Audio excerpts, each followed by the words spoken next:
हर सेदारी सरफे कुंदर राहे लं तनालुल बिर्रा हत्ता तुनफिकू हर सेदारी सरफे कुंदर राहे लं तनालुल बिर्रा हत्ता तुनफिकू ओगो मा तुमी ए धरनीर श्रेष्ठ नेयामत তোমারি পদতলে রয়েছে জান্নাত ওগো মা তুমি এই পৃথিবীর শ্রেষ্ঠ নেয়ামত তোমারি পদতলে রয়েছে জান্নাত এই পৃথিবী থাকতো গো ফুল পাখিহীন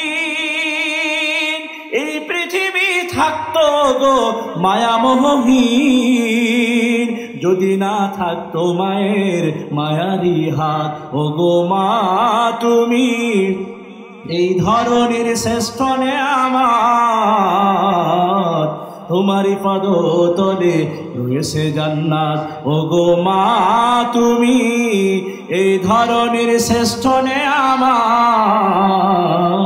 তোমারি পদতলে রয়েছে জান্নাত কোরআনে আল্লাহ তাআলা তাহারি পরে মা বাবার কথা দিলেন তাদেরই প্রতি সদা ইহসান তরে তাদেরই খুশিতে যে আল্লাহর সন্তোষ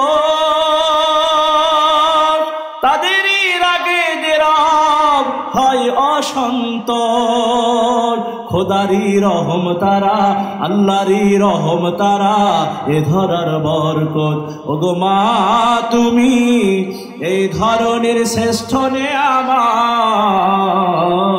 তোমারি পদতলে রয়েছে জান্নাত ওগো মা তুমি এই পৃথিবীর শ্রেষ্ঠ নেয়ামত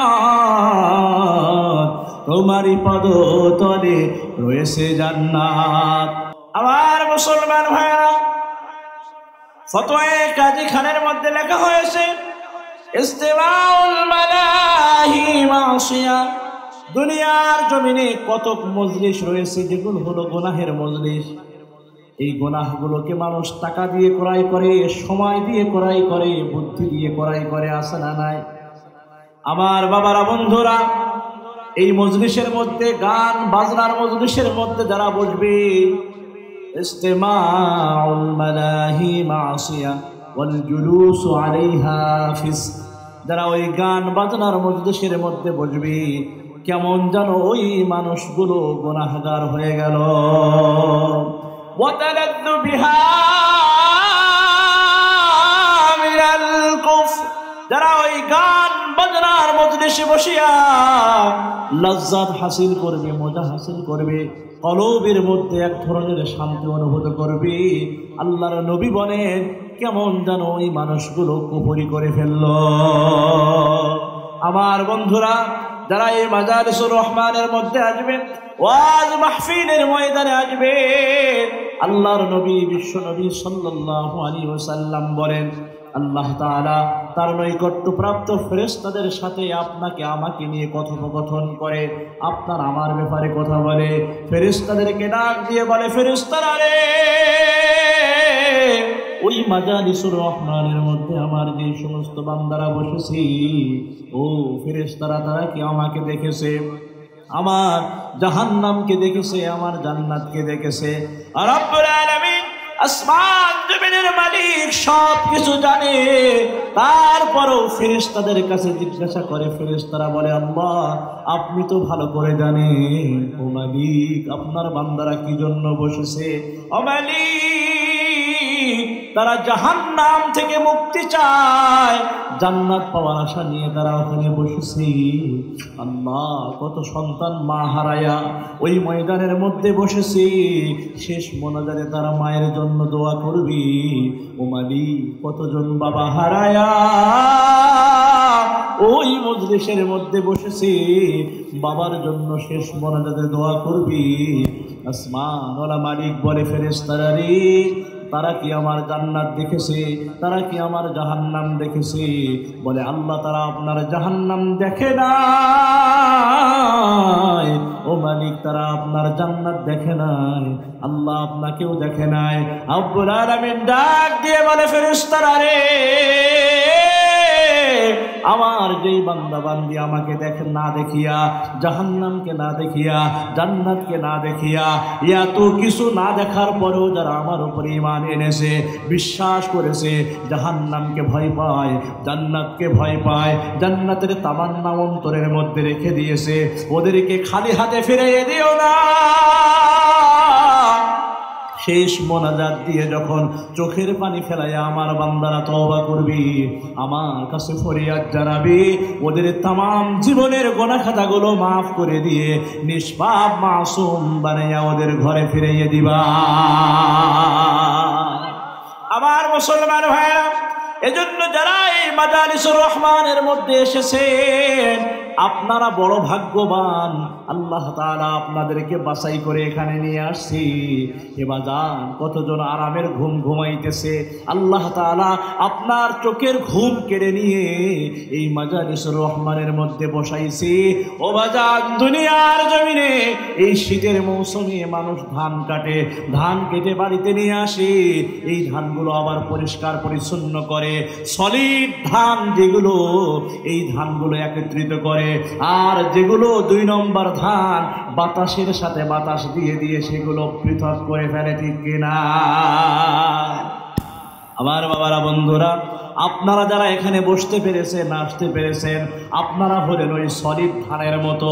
আল্লাহ তাআলা আপনাদেরকে ভালোবাসে বিধায় এই গভীর রজনীতে মাজালিসুর রহমানের মধ্যে বসাইছি।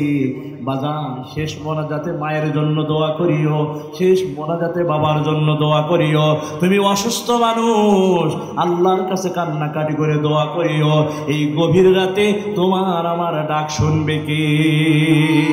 যদি গভীর রাতে প্রশ্ন জাগে মনের আঙিনায়, কোন কারণে ভালোবেসে পাঠালেন আমায় প্রভু, কোন কারণে ভালোবেসে পাঠালেন আমায়।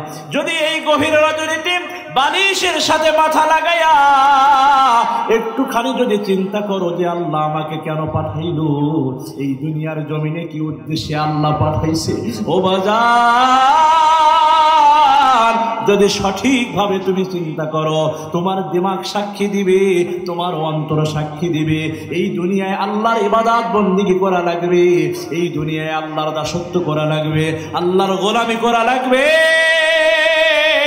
না হয় যদি আমি বেনামাজি হয়ে মারা যায়, আমি যদি আল্লাহর ইবাদত বন্দেগী না করে মারা যায়, আমি যদি আমার উপরে হজ ফরজ হয়েছে, আমি যদি হজ না করে মারা যায়, আমি যদি দান সদকা করে মারা যায়, নাম দান সদকা না করে যদি মারা যায়, তাহলে আমার কপালে আল্লাহর জান্নাত জুটবে না, আমার কপালে আল্লাহর জাহান্নাম জুটবে, ঠিক কিনা? जो जलाता है किसी को वो भी जलता है जरूर, शम्अ भी जल जाती है परवाना जल जाने के बाद, जो जलाता है किसी को वो भी जलता है जरूर, शम्अ भी जल जाती है परवाना जल जाने के बाद। এই দুনিয়ায় যে মানুষ মানুষকে ধোঁকা দেয়, এই দুনিয়ায় যে মানুষ মানুষকে কষ্ট দেয়, এক সময় না এক সময় ওই মানুষটা ধোঁকার মধ্যে পড়ে, ওই মানুষটা বিপদের মধ্যে পড়ে। কারণ এই দুনিয়ায় কেউ কাউকে ধোঁকা দিয়া, কেউ কাউকে কষ্ট দিয়া অনেক সুখী হয়েছে এমন কোনো প্রমাণ পৃথিবীর ইতিহাসে না। কিন্তু যে মানুষ ঠকেছে আল্লাহ তাকে অনেক বড় বানিয়ে দিয়েছে। যে মানুষ দুনিয়ার জমিনে লাঞ্ছিত হয়েছে, অপমানিত হয়েছে, নির্যাতিত হয়েছে, আল্লাহ তাআলা এই দুনিয়ার জমিনে তার সম্মান সম্ভ্রম ইজ্জত আবরু আকাশ চুম্বি করে দিয়েছে। এমন নজির পৃথিবীর ইতিহাসে হাজার হাজার রয়েছে, ঠিক কিনা? আমার বন্ধুরা, কোরআনুল কারীমের সূরা বাকারার 261 নম্বর আয়াতে কারিমা আমি তেলাওয়াত করেছি আপনাদের সামনে। হে বাজান, এই দুনিয়ার জমিনে আল্লাহ তাআলা আপনাকে আমাকে ধন সম্পদ দিয়েছি। এই ধন সম্পদ আপনি কোন কাজে কিভাবে ব্যয় করবেন, এই ধন সম্পদের প্রকৃতপক্ষে মালিককে আল্লাহ তাআলা কোরআনুল কারীমের মধ্যে বিভিন্ন আয়াতে কারিমায় আসমান ওয়ালা মালিক সব কিছু একের পরে এক প্রকাশ করে দিয়েছে। ও মানুষ, তুমি কিভাবে দুনিয়ার জমিনে চলবা, কিভাবে উপার্জন করবা, হালাল পন্থায় উপার্জন করলে তোমার কি উপকার আছে, হারাম পন্থায় উপার্জন করলে তোমার কি ক্ষতি আছে, আমার মালিক আল্লাহ তাআলা সব কিছু জানিয়ে দিয়েছেন, ঠিক কিনা? রব্বুল আলামিন বলেন, মাসালুল্লাযীনা ইউনফিকুনা আমওয়ালাহুম ফি সাবিলিল্লাহ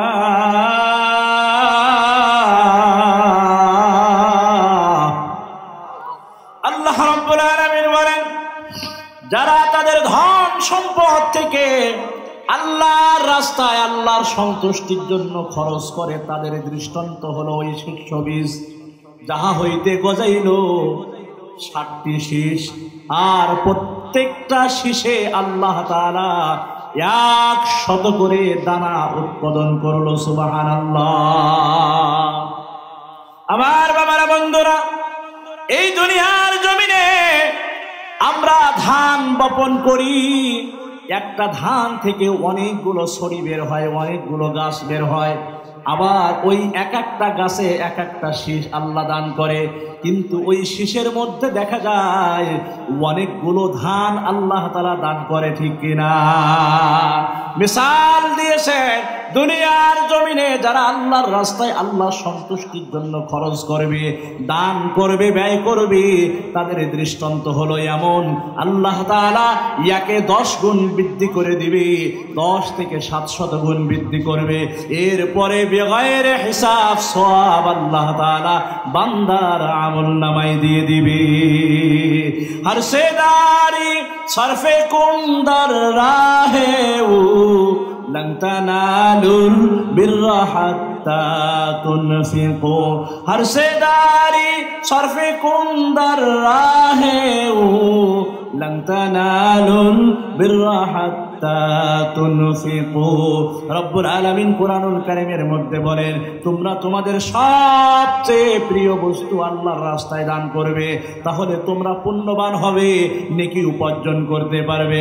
রাসূলুল্লাহ সাল্লাল্লাহু আলাইহি ওয়াসাল্লামের জামাতা হযরত আলী রাদিয়াল্লাহু তাআলা আনহু, যিনি আশারায়ে মুবাশশারা 10 জন সাহাবী যারা দুনিয়ার জমিনে জান্নাতের সুসংবাদ পেয়েছে, এই 10 জনের মধ্যে একজন হযরত আলী, সাইয়্যিদা শাবাবি আহলিল জান্নাহ, জান্নাতি যুবকদের সরদার, হাসান হুসাইনের বাবা, সাইয়্যিদাতুন নিসা,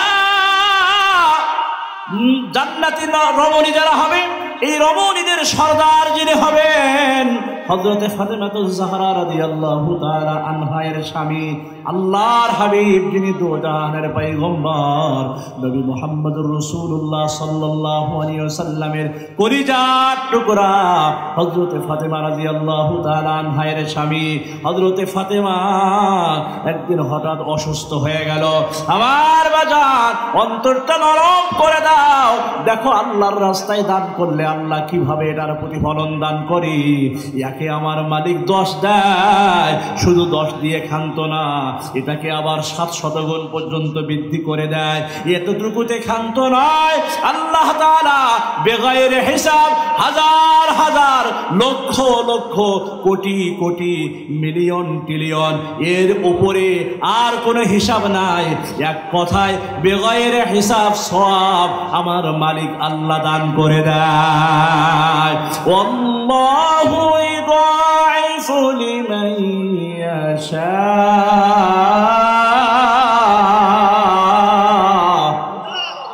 রব্বুল আলামিন বলেন, যাকে ইচ্ছা তাকে আমি দ্বিগুণ দান করি, বৃদ্ধি করে দেই। বান্দা যত দান করে আমি আল্লাহ তত দেই। বান্দা যত দান করে, সদকা করে, আমি আল্লাহ বান্দার জান হেফাজত করি, আমি আল্লাহ বান্দার মাল হেফাজত করি, আমি আল্লাহ বান্দাকে আকস্মিক দুর্ঘটনা থেকে হেফাজত করি, আমি আল্লাহ আমার বান্দার হায়াত হায়াতটাকে, কাসিরুল হায়াতটাকে আমি আল্লাহ তবিলুল হায়াত দান করে দেই, লম্বা হায়াত দান করে দেই। বান্দা যদি দুনিয়ার জমিনে 10 বছর বাঁচত, আমি আল্লাহ তার হায়াতটাকে টেনে বৃদ্ধি করে 15 বছর, 20 বছর, 100 বছর পর্যন্ত আমি আল্লাহ হায়াত দান করে দেই। সুবহানাল্লাহ। আমার মুসলমান ভাইয়েরা, ফাতেমা অসুস্থ হয়ে গেছে, প্রাণের স্বামী আলীকে ডাক দিয়ে বলে, আলী আমার একটু আনার ফল খাইতে মনে চায়। ও আলী, যাও না বাজারে যাও, যে দেখো কোনো আনার ফল পাওয়া যায় কিনা। ও বাজান, দুনিয়ার জমিনে যার ঘরে নেককার বিবি আছে, সে হলো একটা জান্নাত নিয়ে বসবাস করে। যেই স্ত্রী স্বামীর মনে কষ্ট দেয় না, স্বামীর সাথে ভালো ব্যবহার করে, স্বামীর মন সন্তুষ্ট রাখে, ওরে পরপুরুষের মন জোগায় না, নিজের স্বামীর মনটা সন্তুষ্ট রাখে। আল্লাহর হাবিব এমন নারীর ব্যাপারে বলেন, ওই নারী যদি মারা যায় আর স্বামী যদি বলে আমার স্ত্রী আমার কাছে খুব ভালো ছিল, আল্লাহ তুমি তাকে ক্ষমা করে দাও। আসমান ওয়ালা মালিক আল্লাহ তাআলা ওই নারীর তামাম জীবনের গুনাহগুলো মাফ করে দিয়ে জান্নাতের মতো দৌলত দান করে দেয়। আবার কোন স্বামী যদি খুবই ভালো হয়, স্ত্রীকে মহব্বত করে, ভালোবাসে, স্ত্রীর সাথে ভালো ব্যবহার করে, পরকীয়ায় লিপ্ত হয় না, পর নারীর প্রতি মহব্বত বাড়ায় না, যত মহব্বত দেখানো দরকার, যত ভালোবাসা দেখানো দরকার, নিজের স্ত্রীকে দেখায়, নিজের স্ত্রীকে মহব্বত করে, এমন স্বামী যদি মারা যায়, আমার আপনার নবী বলেন, আল্লাহু আকবার, আল্লাহ, মারা যাওয়ার সাথে সাথে স্ত্রী যদি বলে আমার স্বামী খুব ভালো ছিল, ও আসমানের মালিক আল্লাহ তুমি আমার স্বামীকে ক্ষমা করে দাও, দুনিয়ার জমিনে সে আমাকে মহব্বত করত, আমাকে ভালোবাসতো, আল্লাহ তুমি তাকে ক্ষমা করে দাও। হে বাবা, আসমানের মালিক আল্লাহ তাআলা ওই স্বামীকে ক্ষমা করে দিবে। নেককার স্ত্রীর দোয়ার বরকতে, স্ত্রীকে মহব্বত করার কারণে, ভালোবাসার কারণে আল্লাহ তাআলা স্বামীকে ক্ষমা করে দিয়ে ওই স্বামীর ভাগ্যে জান্নাতের মতো দৌলত দান করে দিবে। বাজান রে, এই নেককার নারী কোথায় তৈরি হবে? এই দারুল হেদায়া মাদ্রাসায় তৈরি হবে। আপনার মেয়ে যদি এখানে ভর্তি করে দেন, আপনার মেয়েটাকে যদি এই মাদ্রাসায় পড়াশোনা করান, এই মেয়ে সতী সাধবী নারী হবে, এই মেয়ে একজন নেকবতী মা হবে। এর থেকে যত সন্তান হবে, যত আওলাদ দুনিয়ার জমিনে আসবে, এই সন্তানগুলো নেককার হবে, এই সন্তানগুলো পরেশগার হবে, এই সন্তানগুলো আল্লাহওয়ালা হবে। আল্লাহ তাআলা সন্তানের ওসিলায় মা বাবাকে ক্ষমা করে দিবে। ওগো মা, তুমি এ ধরনের শ্রেষ্ঠ নেয়ামত, তোমারই পদতলে রয়েছে জান্নাত। ওগো মা, তুমি এই পৃথিবীর শ্রেষ্ঠ নেয়ামত, তোমারই পদতলে রয়েছে জান্নাত। এই পৃথিবী থাকতো গো ফুল পাখিহীন, এই পৃথিবী থাকতো গো মায়ামোহহীন, যদি না থাকতো মায়ের মায়ারি হাত। ও গো মা, তুমি এই ধরনের শ্রেষ্ঠ নেয়ামত, তোমারই পদতলে রয়েছে জান্নাত। ও গো মা, তুমি এই ধরনের শ্রেষ্ঠ নেয়ামত, তোমারই পদতলে রয়েছে জান্নাত। কোরআনে আল্লাহ তাআলা তাহারি পরে মা বাবার কথা দিলেন, তাদেরই প্রতি সদা ইহসান তরে, ইহসান তরে, তাদেরই খুশিতে যে আল্লাহর সন্তোষ, তাদেরই রাগে যে রব হয় অসন্তোষ। খোদারি রহম তারা, আল্লাহরই রহম তারা, এ ধরার বরকত। ওগো মা, তুমি এই ধরনের শ্রেষ্ঠ নেয়ামত, তোমারই পদতলে রয়েছে জান্নাত। ওগো মা, তুমি এই পৃথিবীর শ্রেষ্ঠ নেয়ামত তোমারই পদতলে রয়েছে জান্নাত। মা আছে কার কার একটু হাত উঠান। প্রায় লোকের মা রয়েছে, মা নেই কার কার হাত উঠান। এবার যান দুনিয়ার জমিনে মা নামক নিয়ামত থাকা অবস্থায়, বাবা নামক নিয়ামত থাকা অবস্থায় মা বাবার খেদমত করিও। মা বাবার খেদমত করলে আল্লাহ তাআলার জান্নাতে যাওয়া অতি সহজ হয়ে যাবে। এবার মা বাবা যদি কেউ হারায়, কবরের পাশে যেয়ে যদি মা মা করে ডাকতে ডাকতে আওয়াজ শেষ হয়ে যাবে, তোমার জীবনটাও শেষ হয়ে যাবে। কিন্তু তোমার মা তোমার ডাকে সাড়া দিবে না, কারণ দুনিয়ার জমিনেই নিয়ামত থাকা অবস্থায় নিয়ামতের কদর করিও, মা বাবার খেদমত করিও। আর কে খাদমত কর দে ও মখদুমে সুদ, আর কে খুদরা দি দে ও মাহরুমে সুদ। তুমি যদি পিতামাতার খেদমত করো, তোমার সন্তান তোমার খেদমত করবে। তুমি যদি পিতামাতার সাথে ভালো ব্যবহার করো, তোমার সন্তান তোমার সাথে ভালো ব্যবহার করবে। বাজার রে, আর যদি মা বাবার সাথে খারাপ ব্যবহার করো, মা বাবার অসন্তুষ্টি অর্জন করো, দুনিয়ার জমিনে থাকবা অসুস্থতা অবস্থায়, দুনিয়ার জমিনে আল্লাহ বিপদের মধ্যে রাখবে, আর আল্লাহর জান্নাত কপালে জুটবে না, জাহান্নামের চিরসাথী হওয়া লাগবে। আলী ডাক দিয়ে বলে, ফাতেমা ডাক দিয়ে বলে, আলী যাও না একটু বাজারে যাও, যে দেখো একটু আনার ফল পাওয়া যায় কিনা। মনটা চাচ্ছে, আমার মনটা বলতেছে আমি যদি একটু আনার ফল খাইতে পারি আল্লাহ হয়তো আমাকে সুস্থ করে দিবে। বাজান রে, ঘটনাটা এজন্য আনলাম, আল্লাহর রাস্তায় সদকা করলে, আল্লাহর রাস্তায় দান করলে আল্লাহ তাআলা কিভাবে উপকৃত করে একটুখানি শুনে যান। আলী বাজারে চলে গেলেন, যাওয়ার পরে দেখে বাজার শেষ হওয়ার মতো অবস্থা। ও বাজার, আলী রাদিয়াল্লাহু তাআলা আনহু দেখলেন এক ব্যক্তি এক পাশে বসা, একটা আনার ফল তার কাছে রয়েছে, আনার ফলটা দ্বিখণ্ডিত করা, দুইটা ভাগ করা। আলী ডাক দিয়ে বলে, বাজার ও ভাই, এই আনার ফলটা আমার কাছে বিক্রি করবা। আলী রাদিয়াল্লাহু তাআলা আনহুকে দেখিয়া ওই ব্যক্তি বলে, হ্যাঁ আলী তোমার কাছে বিক্রি করব। আনার ফলটা আলী রাদিয়াল্লাহু তাআলা আনহু ক্রয় করে নিলেন। কিছু দূর যাওয়ার পরে একজন ভিক্ষুক, এত সুন্দর তার চেহারা, এত সুন্দর তার অবয়ব গঠন প্রণালী, আলী রাদিয়াল্লাহু তাআলা আনহু এই মানুষকে আগে পরে কোনোদিন দেখে নাই। আলীর সামনে এসে বলে, আলী একটুখানি দান করতে মনে চাই তোমার। ও আলী, আমার মনটা চাচ্ছে আমি একটু আনার ফল খাইতাম। আলী রে, কোথায় পাবো কোথায় পাবো? ও আলী, আমাকে কি একটু আনার ফল খাওয়াইবা? বাজান রে, আলীর কাছে আনার ফল আছে, ওই ভিক্ষুক জানে কেমনে। ভিক্ষুক ডাক দিয়ে বলে, আলী আমার মনটা চায় আনার ফল খাইতে, একটু দিবানি। হযরতে আলী রাদিয়াল্লাহু তাআলা আনহু আনার ফলটা বের করলেন, অর্ধেক আনার ফল আলী রাদিয়াল্লাহু তাআলা আনহু ভিক্ষুককে দান করে দিলেন। ভিক্ষুক আনার ফলের অর্ধেক পরিমাণ খাওয়ার পরে বলতেছে, আলী শরীরের মধ্যে একটা তৃপ্তি আসছে, শরীরটা ভালো লাগতেছে। আলী রে, পারবানি ও আলী বাকি আনার ফলটা আমাকে দান করতে। ও আলী, বাকি আনার ফলটা খাইলে মনে হয় আমি আরো সুস্থ হয়ে যাব।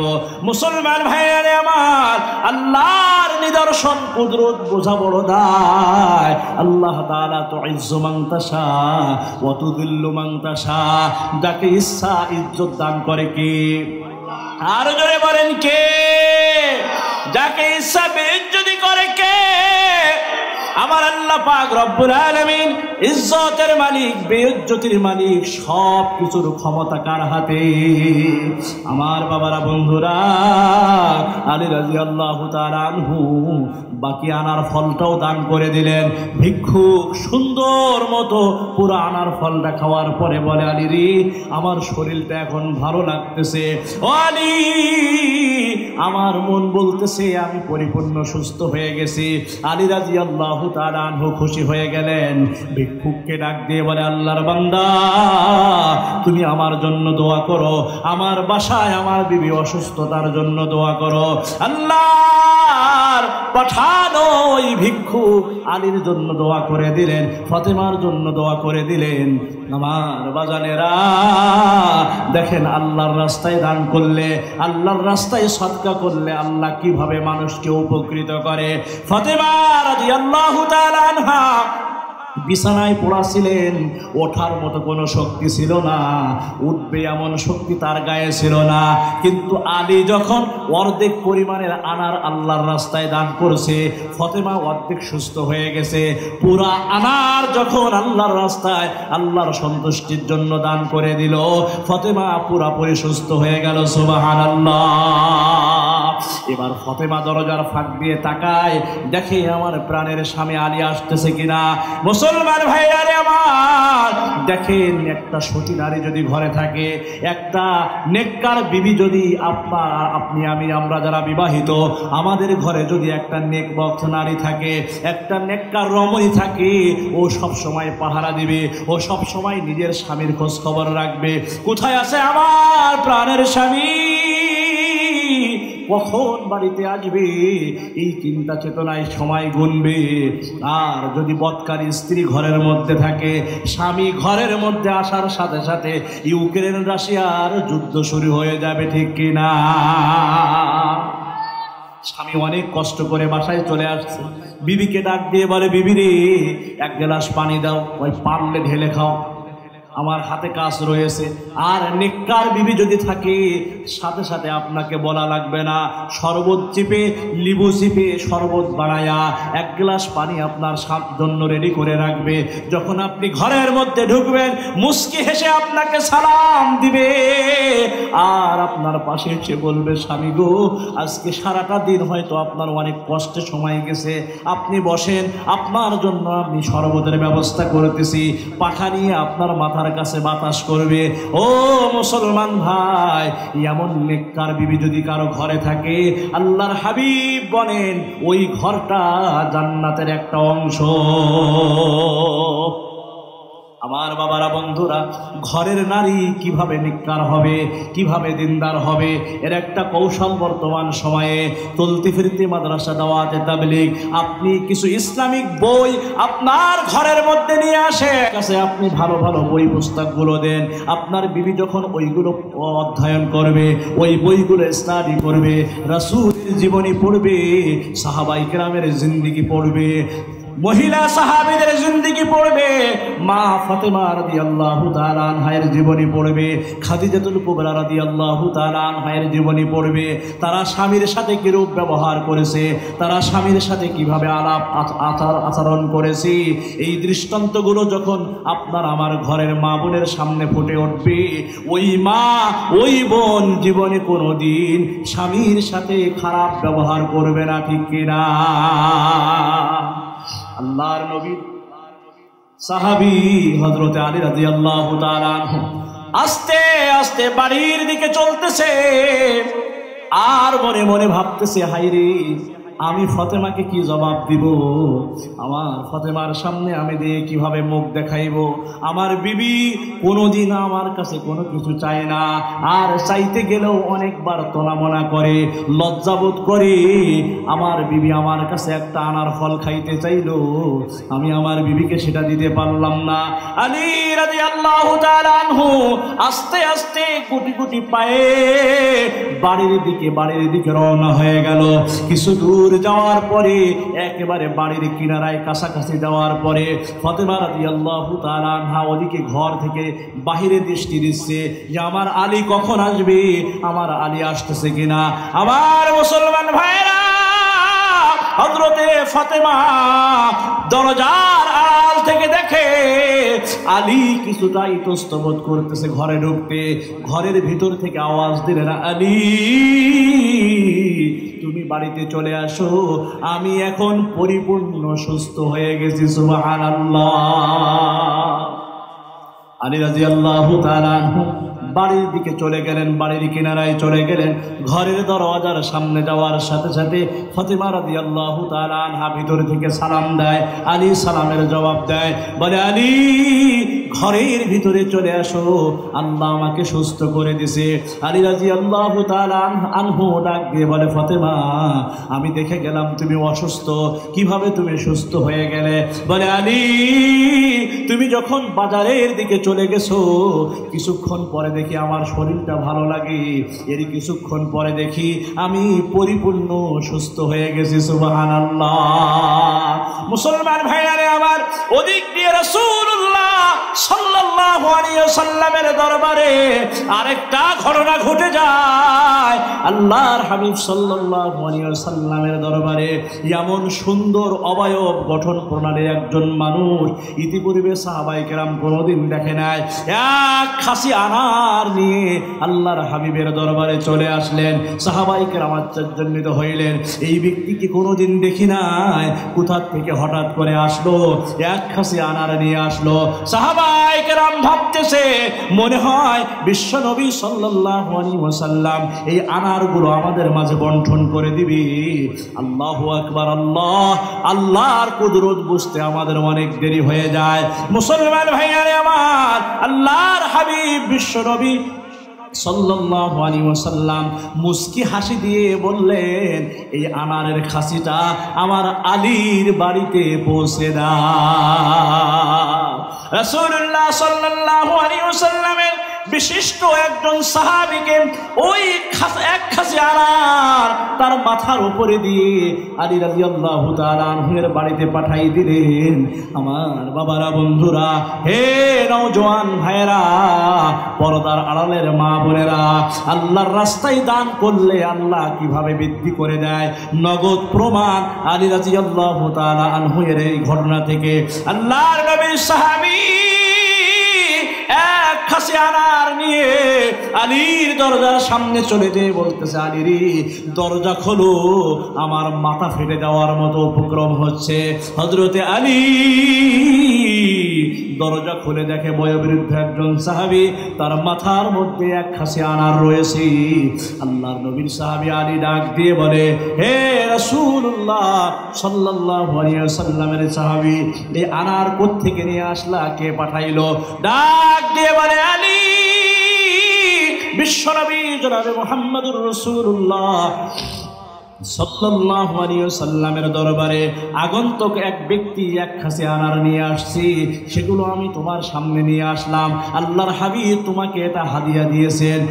রাসূলুল্লাহ সাল্লাল্লাহু আলাইহি ওয়াসাল্লামের সাহাবী জামাতা হযরতে আলী রাদিয়াল্লাহু তাআলা আনহু ওই এক খাসি আনার তার সামনে নিয়ে নিলেন। একটা একটা করে গুনতেছে, একটা একটা করে গুনে দেখে ওই খাসির মধ্যে 9টা আনার রয়েছে। আলী ডাক দিয়ে বলে, রাসূলুল্লাহর সাহাবী, এই আনারগুলো মনে হয় আমার না, এটা অন্যের হবে, কারণ এই আনারের মধ্যে একটা আনার কম রয়েছে। ওদিক দিয়ে রাসূলুল্লাহ সাল্লাল্লাহু আলাইহি ওয়াসাল্লামের ওই সাহাবী, বয়োবৃদ্ধ সাহাবী, একটা আনার আগে থেকে নিজের জাবের মধ্যে কিংবা আস্তিনের মধ্যে লুকিয়ে রাখছিল। এই ঘটনার মূল কি আছে, এই ঘটনার মূল উদ্ঘাটন করার জন্য হযরতে আল্লাহর নবীর সাহাবী ওই আনারটা নিজের জাবের মধ্যে লুকিয়ে রাখছিল। হযরতে আলী যখন একটা একটা করে গণনা করলেন, দেখে আনারের খাসির মধ্যে 9টা আনার রয়েছে। আলী ডাক দিয়ে বলে, নবীজির সাহাবী, এই আনারগুলো আমার না, এই আনারগুলো অন্য কারো হবে। সাহাবী ডাক দিয়ে বলে, আলী কেন, কিভাবে বুঝলা? বলে, আমি আল্লাহর রাস্তায় একটা আনার দান করছি, আল্লাহ দিলে আমাকে 10টা দিবি, 9টা দিল কেন? এবার রাসূলুল্লাহ সাল্লাল্লাহু আলাইহি ওয়াসাল্লামের সাহাবী জাবের ভিতর থেকে আরেকটা আনার বাইরে সালিয়ে আরেকটা, আলী আমি এটা লুকিয়ে রেখেছিলাম, এই জন্য রেখেছিলাম যাতে করে তোমার এই দৃষ্টান্ত আমি অনুধাবন করতে পারি, তোমার এই উপমা, তোমার এই মিসাল আমি যাতে সহজে বুঝতে পারি। আলী রে নাও, এই আরেকটা আনার তোমাকে দিয়ে দিলাম, 10টা আনার। তুমি আল্লাহর রাস্তায় একটা দান করছো, আসমানের মালিক তোমাকে 10টা দিয়ে দিছে।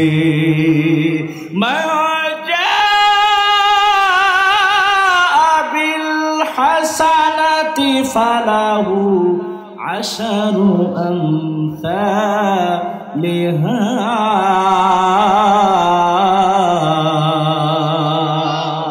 আল্লাহর রাস্তায় একটা দান করবে 10টা দিবে কি? আমার মুসলমান ভাইরা, আল্লাহ পাক রব্বুল আলামিনের নবী বিশ্ব নবী সাল্লাল্লাহু আলাইহি ওয়াসাল্লামের জামাতা হযরত আলী ডাক দিয়ে বলে, ও রাসূলুল্লাহর সাহাবী, আসো ঘরের মধ্যে আসো, তুমিও আমাদের সাথে মেহমান হও, তুমিও আমাদের সাথে মেহমান হও, আমাদের সাথে তুমিও আহার করো। আল্লাহর নবীর সাহাবী বলে, আলী আমার মেহমান হওয়া লাগবে না, আল্লাহ তাআলা তোমাকে যে ইজ্জত দিয়েছে, সম্মান দিয়েছে, দুনিয়ার মানুষগুলো যদি এভাবে আল্লাহর রাস্তায় আল্লাহর সন্তুষ্টির জন্য দান করে, ওদের সম্পদের মধ্যে বরকত দান করে দিবে কে? ওয়াল্লাহু ওয়াসিউন আলীম।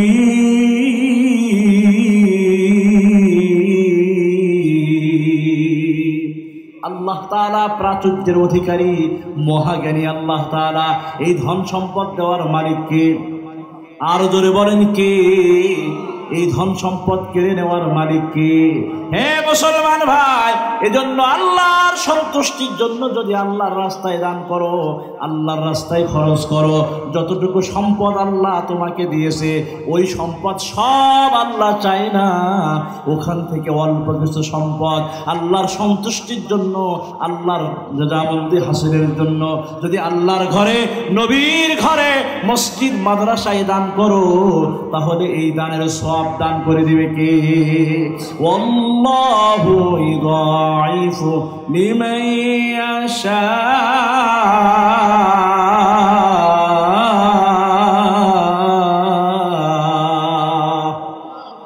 আল্লাহ যাকে ইচ্ছা বৃদ্ধি করে দেয়।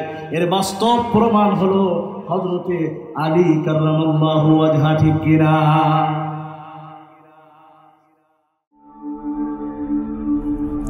ঢাকা মাহফিল, সুস্থ সমাজ গড়ার বিপ্লবী চেতনায়।